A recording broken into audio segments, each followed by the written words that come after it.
Well, the main reason why I cooked the spaghetti in the Instapot was because of what I was going to do. I'm making dog food this week, and I'm putting 10 pounds of chicken in there, and I needed the hot water so I can cook the chicken because I'm kind of experimenting with something. Normally, I cook it in an 11 quart pot that takes about 4.5 hours in the oven.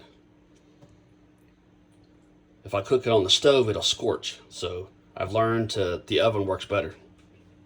But it's an experiment. I got it filled up to the 2/3 mark of the boiling hot water, and the chicken's it's been sitting out about 4 hours, so it's still kind of frozen. I'm gonna stick it in there for an hour from the research I've done. We'll see how it turns out.